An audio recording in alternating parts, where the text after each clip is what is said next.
여러분 오늘 말씀 제목 한번 다 같이 한번 읽어보겠습니다. 말씀 제목 읽어봅니다. 시작.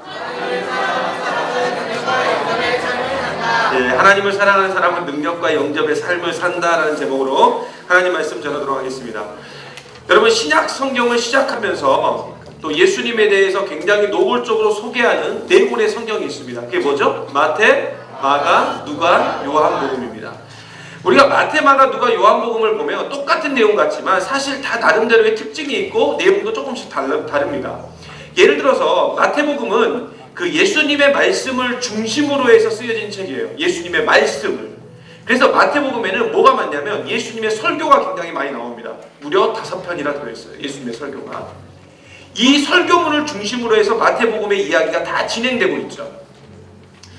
그러나 마가복음은 좀 다릅니다. 마가복음은 예수님의 말씀보다는 뭐에 더 중심을 두고 있냐면 예수님의 행적에 더 초점을 맞추고 있어요. 행적에. 그래서 마가복음을 보면 이런 단어가 많이 나옵니다. 따라해보세요. 곧. 이런 단어가 많이 나와요. 왜냐하면 예수님의 그 행적에 초점을 맞추다 보니까. 그래서 마태복음은 이 가르치는 것에 집중하고 있다면 마가복음은 배운 것을 실천하는 데 집중하고 있어요. 지난번에 예수님이 하나님 나라에 대해서 설명하신 후에 제자들의 믿음을 테스트하기 위해서 제자들을 어디로 보내셨어요? 광풍이 부는 바다 한가운데 두셨죠. 그런 거하고 똑같은 거예요. 그래서 결국은 예수님의 교육 방법 자체가 뭐였냐면, 훈련 방법 자체가 뭐였냐면 이론도 알려주지만 실제도 있었다는 거죠. 실제도. 그냥 이론만 알려주신 게 아니에요. 그래서 오늘 말씀 또한 마가복음이기 때문에 그 이론만 있는 게 아니라 뭐도 있는 거예요? 실제도 있는 거예요. 실제도. 그래서 예수님께서 그동안 제자들에게 가르쳤던 것을 확인하기 위해서 오늘 말씀해 보니까 둘씩 짝을 지어서 전도 여행을 내보냅니다. 한마디로 보면은 예수님의 사역에, 그러니까 예수님이 제자들을 훈련시키는 그 과정 중에서 어떻게 보면 중간고사 같은 것이 뭐냐면 오늘 말씀의 전도 여행이에요. 우리는 오늘 말씀을 통해서 우리 청년들에게 하나님께서 주시고자 하는 말씀이 무엇인가 좀 살펴보고 날마다 우리에게 주어진 삶 속에서 승리하며 나아가는 저와 여러분들을 간절히 소망합니다. 첫 번째로 오늘 말씀을 통해서 알 수 있는 건 뭐냐면, 첫 번째로 뭐냐면 같이 볼까요? 시작! 여러분의 작은 능력도 하나님을 바라보면 그게 결국은 실망에서 소망으로 바뀐다는 거예요. 여러분 오늘 한국 사회의 문제 중에 하나가 뭐냐면 과도한 교육입니다. 과도한 교육. 너무 쓸데없이 많이 배워요. 솔직히 필요도 없고 써먹을 것도 없는 것을 너무나 많이 배웁니다. 우리 가운데 한번 생각해 보세요. 여러분 어렸을 때 피아노 안 배운 사람 거의 없어요. 그죠? 다 바이엘 정도는 칠 줄 알아요. 도레 뭐 이런 거. 이거 다 할 줄 알아요. 그리고 태권도 하고 안 다니는 사람 거의 없죠. 태권도 안 다녔으면 우리 태원이하고 민수처럼 태원이하고 누구지? 만수처럼 태권도하고 내가 합기도라도 다녔겠지. 그렇지? 합기도라도. 그죠? 다 다녔어요. 그리고 영어학원, 컴퓨터학원, 주산학원, 바둑학원 다 다녀봤어요. 그죠? 다 다녀봤어요. 그리고 영어만 배워요? 학교 때 뭐도 배워요? 제2 외국어도 배워요. 그죠? 제2 외국어. 문제는 뭐냐면 피아노를 배웠는데 그 피아노를 연주할 일이 없어요. 그죠? 초등학교 때 영어를 열심히 배웠고 영어학원을 다녔지만 솔직히 우리가 1년 내내 영어 써먹을 일이 없어요. 제2 외국어는 더더욱 써먹을 일이 없어요.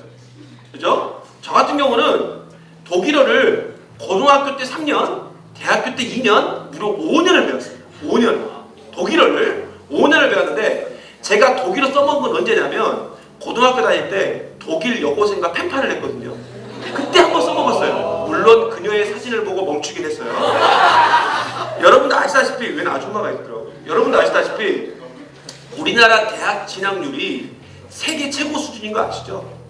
너나 없이 다 대학 가고 이젠 대학원까지 가고 대학원도 못 올라서 이제는 어디로 가요? 유학도 갑니다. 그러나 우리가 배운 것을 제대로 써먹을 일이 없다는 거예요. 남들이 하니까 나도 했지만 솔직히 어떻게 됐어요? 다 평균만 올라갔어요. 그래서 평균만 올라가니까 어떻게 돼요? 너도 나도 다 힘든 거예요. 요즘 왜 이렇게 취업이 힘든가? 조사를 해봤어요. 연구를 해봤대요. 왜 이렇게 취업이 힘들지? 하고 연구를 해봤더니 물론 이 고성장 사회에서 우리가 이 저성장 사회로 바뀌어서 그런 것도 있지만 사람들이 가지고 있는 그 평균치 자체가 올라갔다는 거예요. 그래서 남들보다 더 많은 스펙을 가지고 있어야 되는 그런 세상이 돼버린 거죠. 여러분 한번 생각해 보세요. 불과 90년대만 해도요, 한 가지만 잘해도 먹고 살만했습니다. 흔히 대학만 나와도 대기업에 취업했어요. 지방대 나와도 대기업 취업했다고요. 그게 90년대 80년대 모습이에요. 그러나 지금은 뭐냐면 여러분이 10가지를 잘해도 먹고 살기 힘들고 취업하기가 힘들어요. 왜 그래요? 과도한 교육의 폐해 때문에 그래요. 써먹을 일이 없는 거예요. 계속 배우기만 했지 이걸 써먹을 수가 없는 거예요. 여러분 배운 것은 써먹어야 돼요. 따라해보세요. 배운 것은 써먹자. 써먹어야 된다고요. 그러므로 써먹지 못할 것에 우리가 집중하지 말고 배워서 사용할 수 있는 데 더 집중을 해야 돼요. 여러분 아무리 작은 거라도요, 쓰임받을 때 능력이 있는 거예요. 쓰임받을 때. 여러분 사회가 발전할수록 점점 더 세분화되고 전문화되죠. 그래서 이것도 조금 저것도 조금 할 줄 아는 사람은 다 뒤로 처질 수밖에 없는 거예요. 그래서 우리는 아무리 내가 가진 능력이 작을지라도 주어진 능력을 가지고 잘 사용하는 사람이 결국 성공할 수 있는 거죠. 그러나 내 능력이 너무나 보잘것없고 작다고 해서 감추고 포기해버리면 아무것도 이룰 수가 없어요. 이건 세상의 원리가 아니에요. 이건 성경의 원리라고요. 여러분 예를 들어서 우리가 잘 알고 있는 성경의 사건 중에 오병이어 사건이 있습니다. 오병이어 사건. 여러분 다 아시죠? 다 아시죠? 네, 고마워요. 네. 한 어린아이가 예수님에게 가져온 게 있었어요. 뭐 한 거를 갖고 왔죠? 그렇죠. 물고기 2마리와 떡 5개, 보리떡 5개를 가지고 왔어요. 근데 결국 그게 어떻게 됐어요? 큰 기적을 이루어냈어요. 만약에 이 어린이가 이걸 딱 예수님께 내놓기 전에 이렇게 생각하는 거야. 에이, 이걸로 어떻게 사람들이 다 먹을 수 있어? 이 사람들 어떻게 다 먹을 수 있어? 이렇게 생각하고 내놓지 않았다면 오병이어의 기적의 사건이 일어났을까요? 아니겠죠. 아무리 잘하도요, 사용하니까 놀라운 일이 일어난 거예요.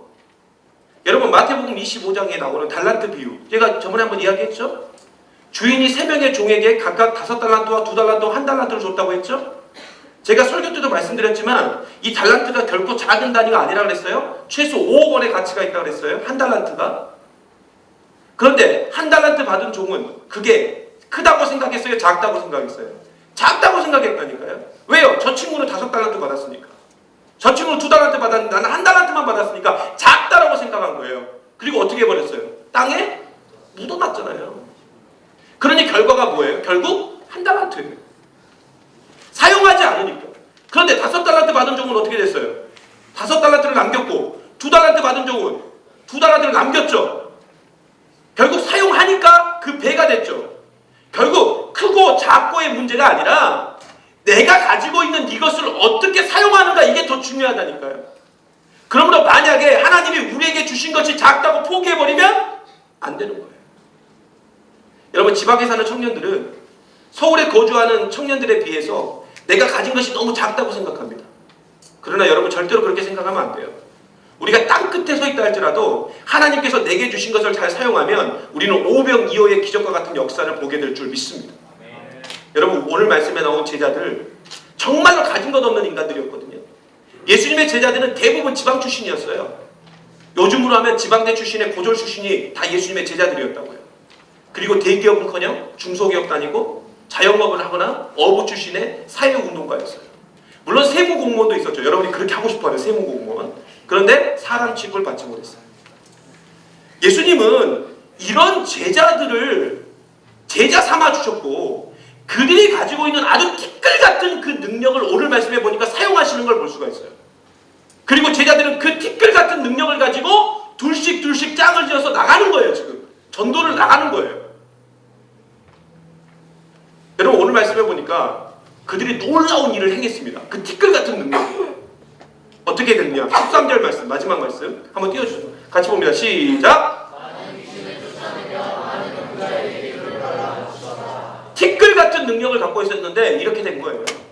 아무것도 아닌 인생들이 하나님께 쓰임받고 자신의 작은 능력을 가지고 나아가니까 이런 놀라운 일이 일어난 거예요.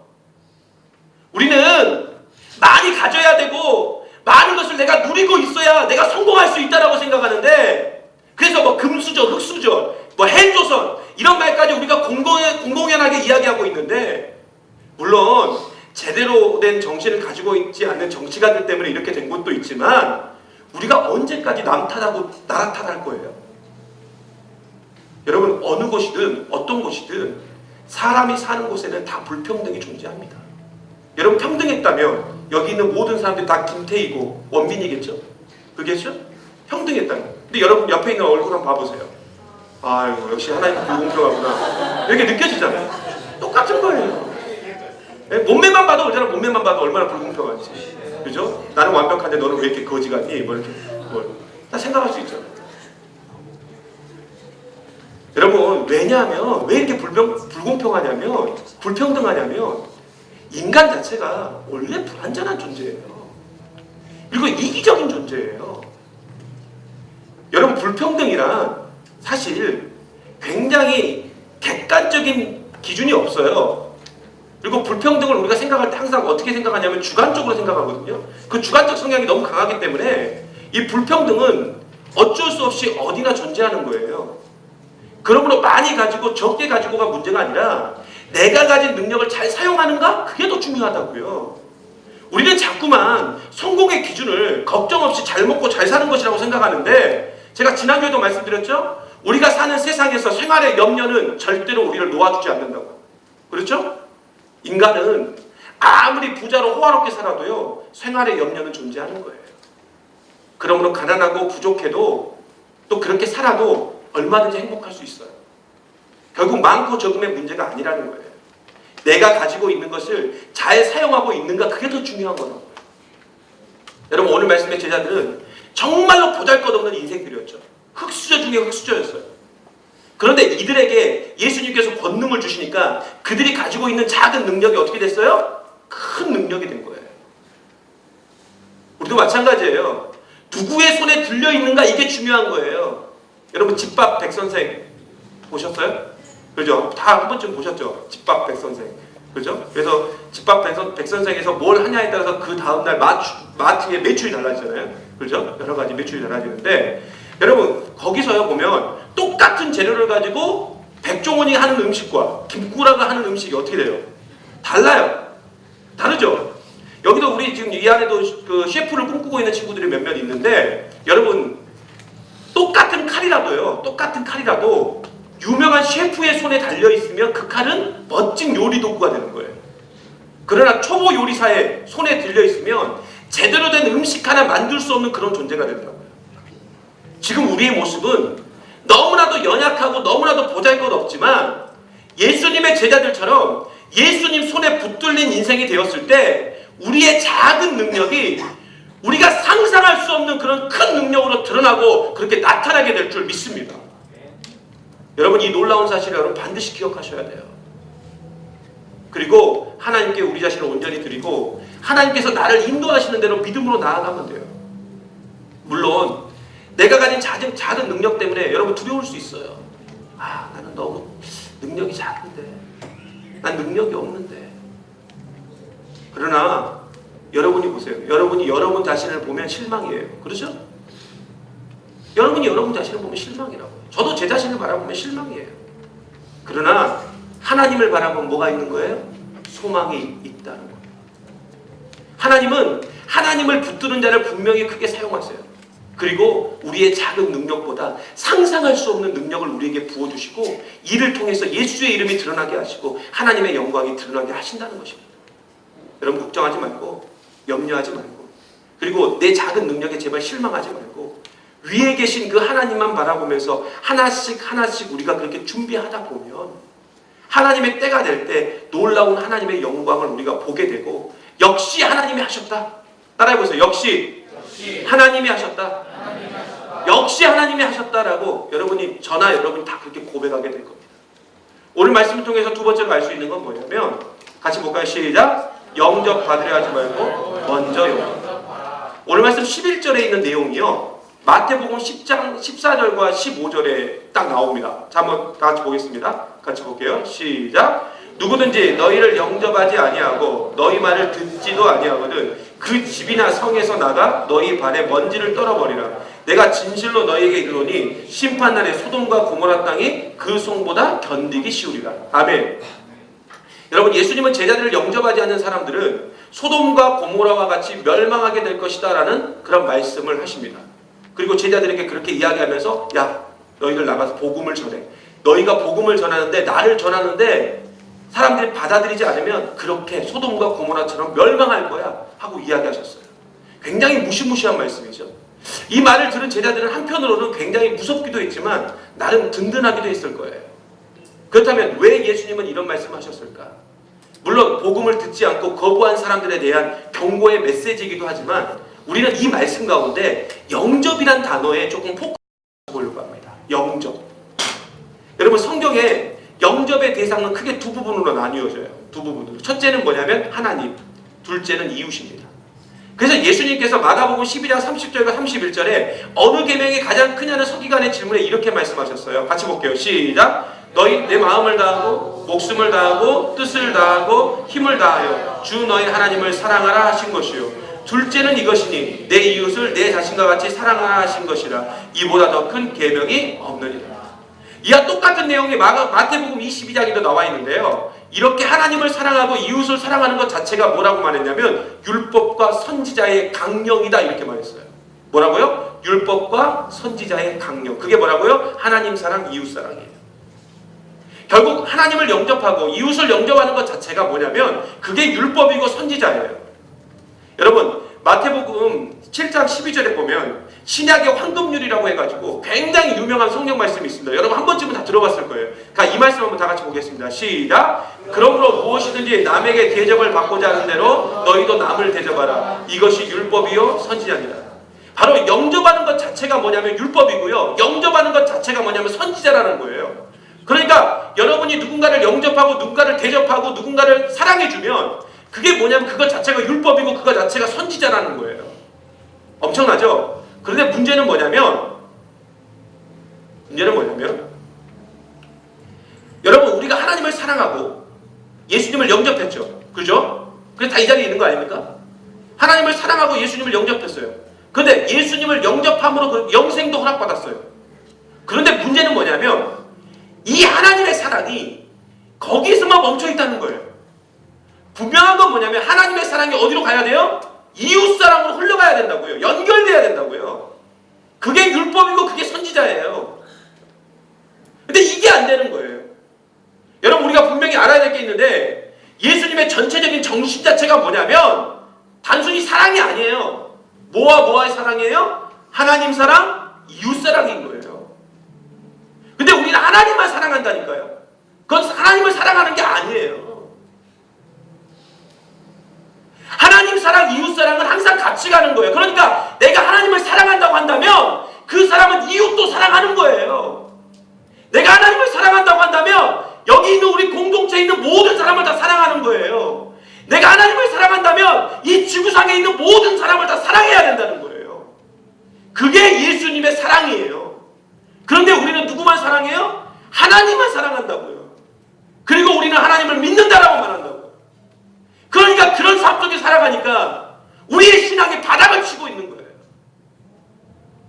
우리는 믿는다고 하는데 믿는 자의 모습이 보이지 않는 거예요. 여러분, 예수님이 가르쳐 주신 기도가 있죠? 이게 뭐예요? 주기도. 여러분, 주기도문을 봐도 하나님 사랑과 이웃 사랑이 동시에 존재합니다. 그리고 우리의 기도 역시 하나님 사랑과 이웃 사랑이 중심이 돼야 돼요. 그런데 하나님의 사랑이 확실하지 않으니까 뭐도 확실하지 않는 거예요? 이웃 사랑도 확실하지 않는 거예요. 결국 하나님을 제대로 영접하고 제대로 사랑하는 사람은 형제도 사랑하고 자매도 사랑하는 거예요. 아무리 그 사람이 내 마음에 들지 않고 내 생각에 정말 저 사람은 사람이 아니야 라고 생각해도 사랑할 수밖에 없는 거예요. 이게 복음이라고요. 예수님이 왜 이 땅에 인간의 모습으로 오셨나요? 왜 예수님이 이 땅에 인간의 모습으로 왜 오셨냐고요? 그리고 우리를 위해서 왜 대신 저주받고 죽으셨습니까? 이유는 단순해요. 바로 아버지 되신 하나님을 너무 사랑했으니까 그래요. 하나님을 너무 사랑하니까, 하나님을 너무 사랑하는데 하나님이 사랑하는 그 인간들이 죄의 저주에 걸려서 빠져나올 수가 없는 거예요. 다 죽을 수밖에 없는 거예요. 더 이상의 구원의 소망이 없는 거예요. 그래서 누군가 대신 죽어야 되는데, 누군가 대신 저주를 받아야 되는데 이게 안 되는 거예요. 그래서 아버지를 사랑하는 예수님이 아버지 되신 하나님의 마음이 너무 아파하니까 예수님이 자신이 우리를 대신해서 이 땅에 오셔가지고 대신 죽으신 거예요. 결국 하나님의 사랑이 이웃사랑으로 이어진 거예요. 그리고 예수님은 이것을 제자들에게 알려주고 제자들을 통해서 세워질 교회의 율법과 선지자의 강령이다라고 말씀하시면서 알려주신 거예요. 그런데 지금 우리의 모습은 과연 어떻습니까? 우리는 정말 예수님 말씀대로 그리고 예수님의 기도대로 하나님을 사랑하고 이웃을 사랑하면서 살고 있습니까? 잘 영접하면서 살고 있냐고요. 지금 옆에 있는 분은 한번 바라보실래요? 잠깐 한번 바라보세요. 오늘 얼마나 이 사람을 영접하셨습니까? 이 사람을 만났을 때 얼마나 격하게 환영하면서 영접해 주셨습니까? 저는 좀 기회가 되는 대로 좀 만나면 웬만하면 좀 안아주려고 그래요. 여러분들 만나면 웬만하면 좀 안아주려고. 그래서 제가 안고 있는 모습을 이렇게 본 사람도 있어요. 징그럽게 목사님 왜 남자들만 안아주냐. 여자는 안을 수가 없죠. 그죠? 예, 그러면 큰일 납니다. 여러분, 우리 공동체가 예수 이름으로 모인 공동체이기 때문에 여러분이 예배에 오고 순모임에 오고 어떤 모임을 하든지 간에 저도 마찬가지고 여러분도 마찬가지지만 내가 지금 여기 왔는데 굉장히 환영받고 있다. 내가 영접받고 있구나 하는 그런 걸 좀 느꼈으면 좋겠어요. 그럼 어떻게 해야 돼요? 내가 먼저 환영하고 내가 먼저 영접해줘야죠. 그게 교회예요. 그게 하나님 나라라고요. 천국과 지옥의 차이는 딱 그거밖에 없어요. 저는 우리 공동체가 이런 친절, 이런 사랑에 가득한 공동체가 되기를 바랍니다. 하나님을 사랑하는 사람이라면 마땅히 형제 자매도 사랑할 수밖에 없어요. 여러분, 이 사회는 적대적인 사회예요. 그러나 예수 이름으로 모인 교회 안에서만큼은 이런 것은 절대로 인정되면 안 돼요. 여러분이 미워하는 마음, 싫어하는 마음, 적대적인 마음 다 있어요. 있는데 그 마음 버리세요. 그리고 우리에겐 환대의 마음이 넘쳐야 돼요. 이게 바로 율법이고 이게 선지자예요. 그리고 이게 우리의 영성이에요. 그러므로 영접받기보다 먼저 영접하는 사람이 돼야 돼요. 내가 먼저 가서 손 내밀고 인사하고 아는 척하고 환영해 주는 것, 그게 진짜 그리스도인의 모습이고 교회의 모습이에요. 전 우리가 이곳에 들어오는 모든 사람들이 다 그걸 좀 경험했으면 좋겠어요. 여러분의 믿음의 수준, 영성의 수준은 어떻습니까? 우리 공동체의 영성의 수준은 어떻습니까? 여러분, 영접의 영성을 소유하시고 하나님을 온전히 영접하는 사람은 어느 누구도 영접할 수 있어요. 교회는 어느 누구나 들어올 수 있는 곳이죠. 그리고 어느 누구나 영접받을 곳입니다. 이 영접의 삶을 살아가는 사람은 반드시 하나님의 영접을 받게 된다. 말씀 마칠까 합니다. 내가 가진 작은 능력에 집중하지 말고 하나님께 집중하십시오. 그리고 하나님을 진심으로 사랑하는 사람, 하나님과 형제를 온전히 영접하는 사람이라는 것을 잊지 마십시오. 세상의 논리, 세상의 이치, 우리를 이길 수 없어요. 아직도 버리지 못한 세상의 것들, 여러분 과감히 버리시고 하나님의 눈과 하나님의 마음으로 좀 그렇게 살아가시길 바랍니다. 그렇게 살아갈 때 우리를 통해서 하나님의 능력이 나타나게 되고 하나님의 영접을 서로가 받아가면서 또 주면서 아름다운 믿음의 공동체를 우리가 만들게 될 줄 믿습니다. 결국 우리가 붙들어야 될 건 하나밖에 없어요. 그저 하나님 사랑, 그거 붙들고 하나님 사랑이 내 안에 풍성해지면 자연스럽게 이웃 사랑으로 흘러간다는 걸 기억합니다. 온전히 하나님만 의지하고 하나님만 바라보고 나아가는 저와 여러분 되기를 간절히 소망합니다. 이 시간 우리 함께 찬양하면서 하나님 앞에 나아갔으면 좋겠습니다.